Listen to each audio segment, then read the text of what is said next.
இது மகிமை நேரம். ஆண்டவரும் உலக ரட்சகருமாய் இருக்கிற இயேசு கிறிஸ்துவின் ஈடு இணையற்ற பரிசுத்த நாமத்தில் என் அன்பின் வாழ்த்துக்கள். இந்த நாளிலும் வேதாகமத்திலிருந்து ஒரு முக்கியமான கருத்தை நாம் பார்க்க போகிறோம். தொடர்ச்சியாக வேதாகமத்தை குறித்து நாம் தியானித்துக் கொண்டிருக்கிறோம். அப்போஸ்தலர் எழுதின நடபடிகளின் புஸ்தகம் 15ஆம் அதிகாரம்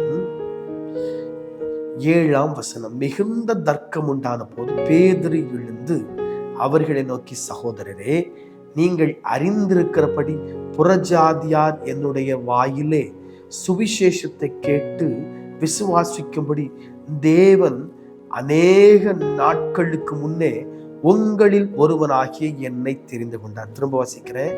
மிகுந்த தர்க்கம் உண்டான போது பேதுரு எழுந்திருந்து அவர்களை நோக்கி, சகோதரரே, நீங்கள் அறிந்திருக்கிறபடி புறஜாதியார் என்னுடைய வாயிலே சுவிசேஷத்தை கேட்டு விசுவாசிக்கும்படி தேவன் அநேக நாட்களுக்கு முன்னே உங்களில் ஒருவனாகிய என்னை தெரிந்து கொண்டார். இங்கே தேவனுடைய ஆவியானவர் ஒருவனை தெரிந்து கொள்ளுகிறார்.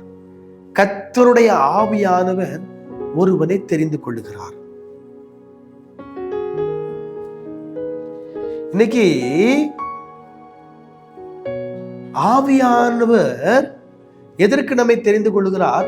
சுவிசேஷத்தை அறிவிக்கும்படியாக, கர்த்தருடைய வார்த்தையை அறிவிக்கும்படியாக, ஆண்டவருடைய வார்த்தையை நமக்கு சொல்லும்படியாக.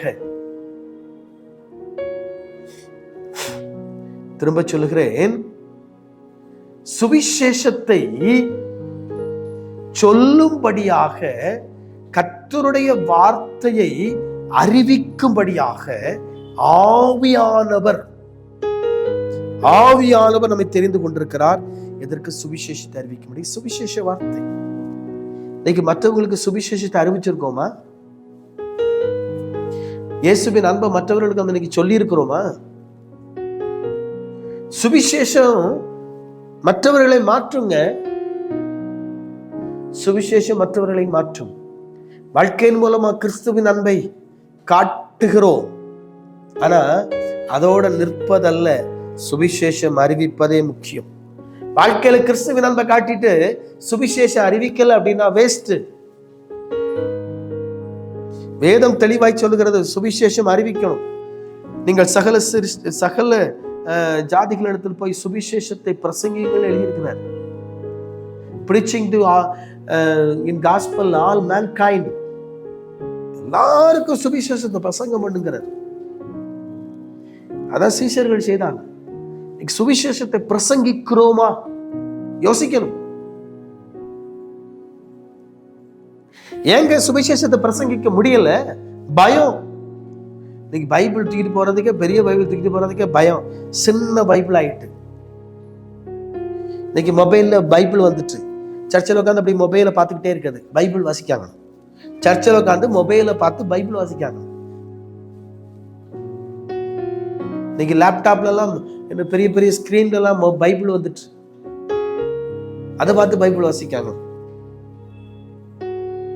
இல்ல, பிரிண்டட் பைபிள். சர்ச்சுக்கு போறீங்களா? பிரிண்டட் பைபிள் கொண்டு போங்க. எங்களுக்கு மொபைல்ல பைபிள் இருக்குங்க, நாங்க அதை வாசித்துக்கிடுவோங்க, அந்த ராஜ்யத்துக்கு போக முடியாதுங்க. பிரிண்ட். எனக்கும் மொபைல்ல பைபிள் இருக்குது, வச்சிருக்கேன். எப்போ வாசிப்பேன்? டிராவல்ல போகும்போது வாசிப்பேன். அதுக்கு தான் அதை யூஸ் பண்ணணும். சர்ச்சுக்கு போனா பைபிள் கொண்டு போகணும். பைபிள் கொண்டு போறதுக்கு என்ன வெக்கம் உங்களுக்கு? அப்படி என்ன வெக்கம் வாழ்ந்து கிடக்கு? ஆண்டவருடைய வார்த்தையை சுமக்கிறதுக்கு உங்களுக்கு என்ன வெக்கம்? சுவிசேஷத்தை மற்றவர்களுக்கு சொல்றதுக்கு என்ன வெக்கம் உங்களுக்கு? பவுல் சொல்றாரு, சுவிசேஷத்தை பிரசங்கியாமல் இருந்தால் எனக்கு ஐயோ, நான் ஐயோ. சுவிசேஷத்தை யாருக்காவது அறிவிங்க. எந்த வகையிலும் அது எப்படியாவது ஒரு வார்த்தையை பற்றி சொல்லணும். அந்த வார்த்தை அவனுக்குள்ள பேசுங்க.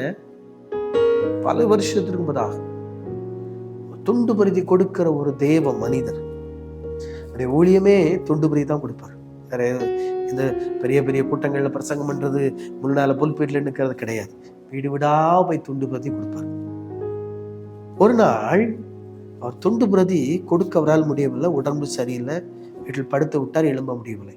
பையனை கூப்பிட்டு சொன்னாராம், தம்பி நீ சொல்ற மாதிரி வீடு விடா துண்டு பிரதி கொடுத்துட்டு வா, யாரு வீடாவது திறக்கல அப்படின்னா எந்த இடத்துல அந்த துண்டு பிரதி போட முடியுமோ அந்த வீட்டுக்குள்ள எந்த வகையில துண்டு பிரதி போட முடியுமோ போட்டுரு அப்படின்னா. வெளிநாட்டுல நடந்த ஒண்ணு ரியலி. இந்த தம்பி வீடு விடா துண்டு பிரதி கொடுக்குறான். காலையில இருந்துச்சு,